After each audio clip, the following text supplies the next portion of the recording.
Om Swastiastu.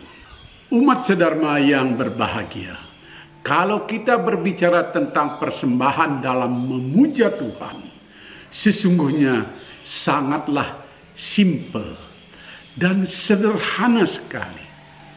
Itu artinya Tuhan memang tidak meminta apa-apa dari umatnya. Yang dipentingkan adalah ketulusan dan keikhlasan. Atau dalam bahasa kita hanya ada satu kata, lascaria. Jadi tidak diperlukan sarana banten yang besar-besar dan mewah-mewah, yang tentunya harganya sangat mahal. Seberapa kemampuan yang ada pada kita, sebanyak itulah yang kita persembahkan. Juga tidak ada alasan kita batal melakukan pemujaan karena tidak ada sarana banten. Di dalam kitab Bhagavad Gita percakapan 9 sloka 26 disebutkan, siapapun yang dengan sujud bakti kepadaku mempersembahkan sehelai daun, sekuntum bunga, sebiji buah, seteguk air, aku terima sebagai bakti persembahan dari orang yang berhati suci. Sloka ini begitu populer yang mengajarkan cara persembahan yang paling minim, namun tidak mengurangi arti pemujaan itu sendiri, sepanjang dilakukan dengan hati yang tulus. Yakni kita tidak perlu mempersembahkan sesajen dengan segala kerumitan dan kemewahannya jika tidak memungkinkan hal itu dilakukan. Cukup dengan kesederhanaan saja, sekuntum bunga, sehelai daun, sebiji buah. Tentu yang dimaksudkan di sini persembahan dalam keseharian kita, bunga, buah, air, dan kemudian ditambah api, merupakan sarana yang disebut komplit dalam sebuah persembahan. Dalam bahasa ritual itu disebut puspam palam toyam dupam, yaitu bunga, buah, air, yang kemudian api yang disebut Agni sebagai saksi dari persembahan itu. Umumnya api itu diwujudkan dalam bentuk menyalakan dupa, karena itu disebut dupam. Jadi puspam palam toyam dupam adalah satu rangkaian sarana pokok persembahyangan. Pertanyaan kemudian adalah, puspam palam toyam dupam seperti apa yang layak kita persembahkan? Bunga seperti apa yang bagus kita jadikan persembahan? Bunga seperti apa yang tergolong suci? Para leluhur kita di masa lalu sudah menulis berbagai lontar bahwa bunga yang bagus dipersembahkan adalah bunga yang tumbuh di tempat yang baik. Janganlah mempersembahkan bunga yang tumbuh di tempat kurang baik. Tempat kurang baik itu misalnya disebutkan bunga yang tumbuh di tempat membuang sampah, di tempat-tempat yang kotor dan menjijikkan. Kemudian bunga yang tumbuh di kuburan. Lalu keadaan fisik bunga itu, bunga tidak boleh layu di pohon, bunga yang tidak ada bekas gigitan ulat, bunga yang jatuh di tanah dan diperkirakan sudah diinjak orang, itu juga tidak boleh. Kalau kita memetik sendiri lalu bunganya jatuh ke tanah, itu masih tergolong bunga yang suci. Bagaimana kalau kita membeli bunga di pasar? Apakah bunga itu suci atau tidak? Kita tidak tahu di mana tumbuhnya. Bahkan yang berjualan pun belum tentu tahu asal-usul bunga itu. Pedagang yang mendapatkan bunga itu juga mendapatkan dari pedagang lain. Apalagi dengan kebutuhan bunga yang banyak sekali, terutama menjelang hari raya atau rerainan. Banyak bunga yang didatangkan dari Jawa, terutama dari Kabupaten Probolinggo dan Banyuwangi, juga dari Situbondo.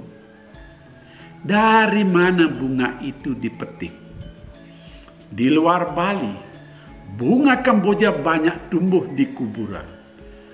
Bagaimana kalau hal itu terjadi? Bunga dipetik dari kuburan. Apakah kemudian bunga itu dia anggap tidak suci? Pertanyaan ini sering muncul di masyarakat.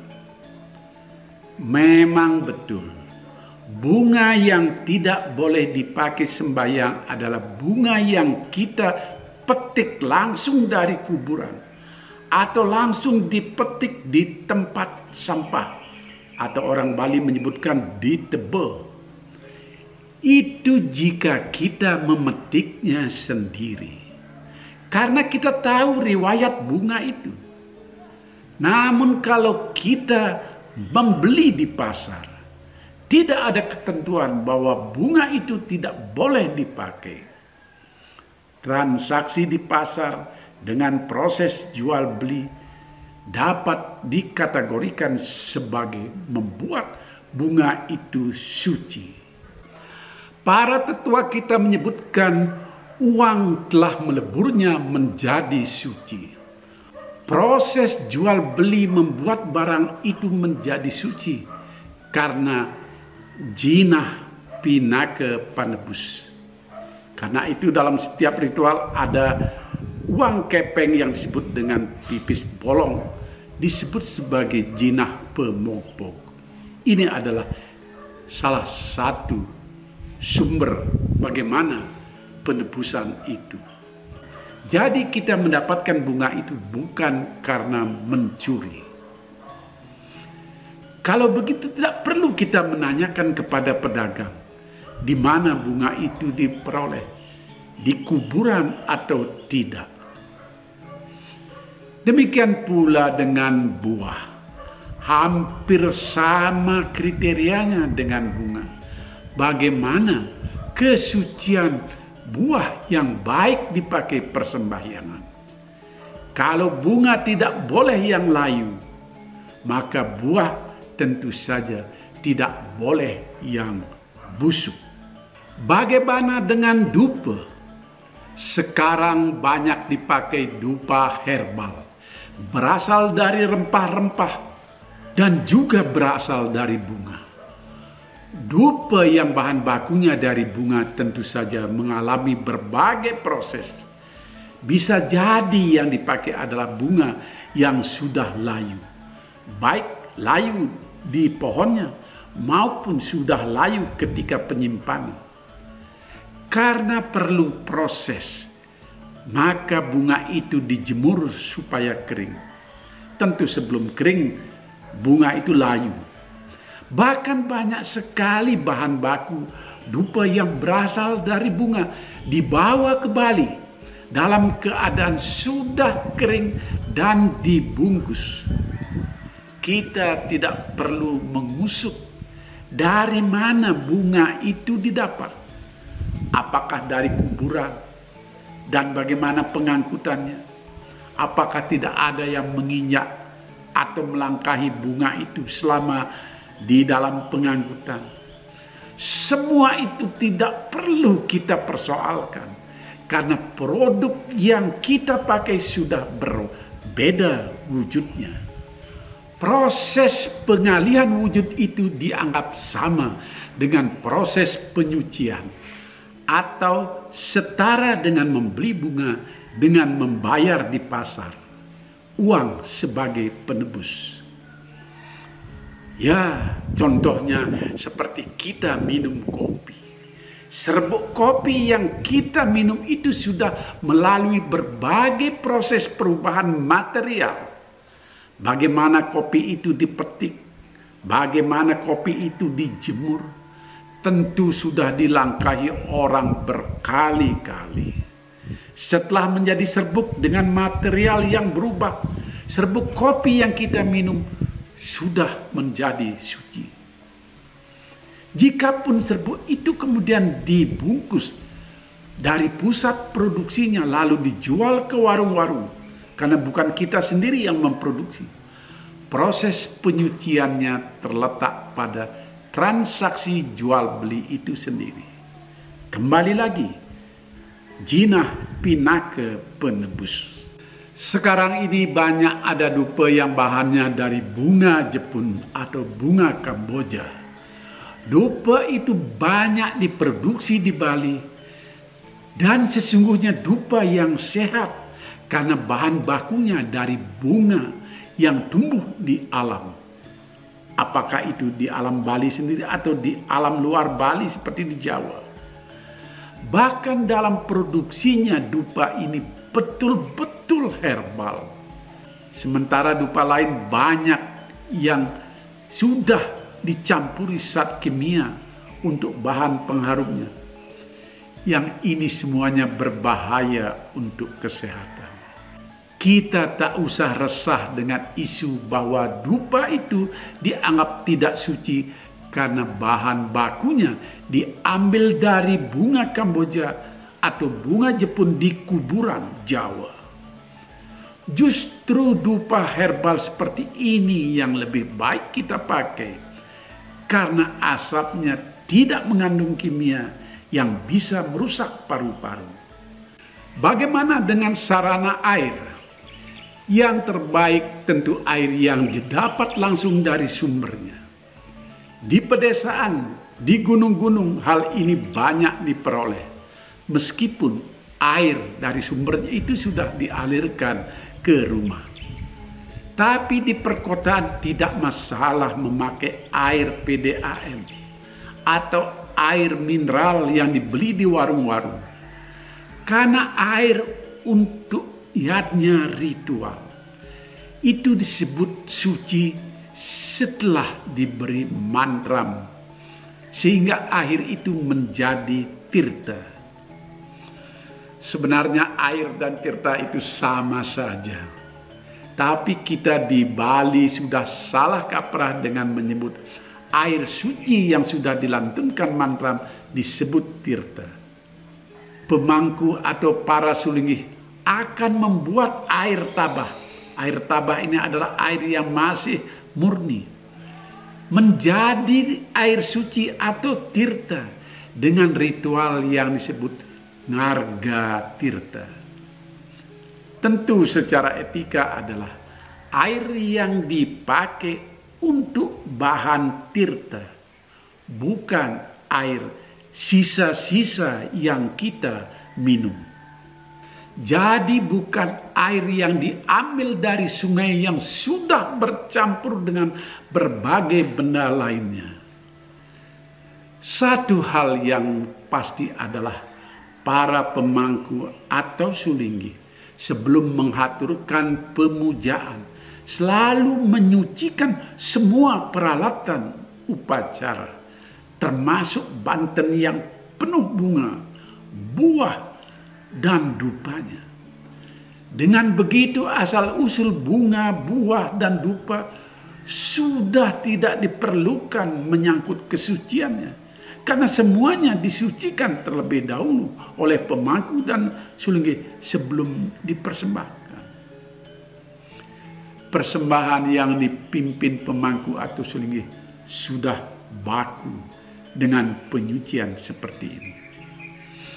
Jadi tidak ada lagi sarana upacara yang dianggap kotor untuk pemujaan kepada Tuhan.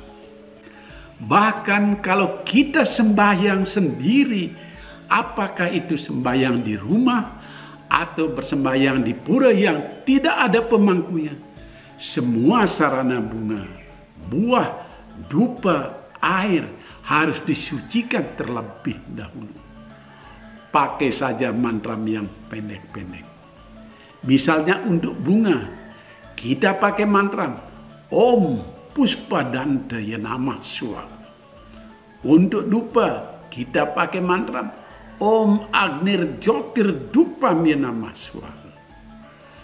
Atau kalau pemujaannya dengan Banten yang sedikit lebih besar, kita bisa memuja 3 dewa utama sebagai mengiringi saksi dalam simbol dupa yang menyala itu. Misalnya memakai mantra Om Ang Brahma Amarta Dupa ya Namah Swaha. Om Ung Wisnu Amarta Dupa ya Namah Swaha. Om Mang Iswara Amarta Dupa yang Namah Swaha. Semua pemangku tahu hal-hal yang baku seperti ini.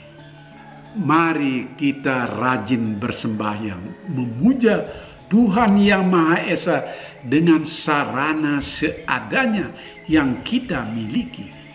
Jangan sampai gara-gara kita harus membuat Banten atau tidak menemukan dagang pejati di pasar. Mungkin kita mau bersembahyang ke sebuah pura, kita mau mampir di pasar, ternyata tidak ada dagang pejati.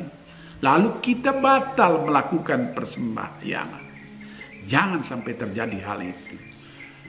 Beli bunga, beli buah, beli dupa, cukup seadanya saja. Pujalah Tuhan dengan ketulusan hati. Bahkan jika dalam keadaan yang sangat mendesak, tanpa sarana apapun bisa. Persembahkan hati kita. Rahayu umat sedharma. Like, share, dan subscribe channel ini agar kita semakin sering bertemu. Sampai jumpa. Om Santi, Santi, Santi.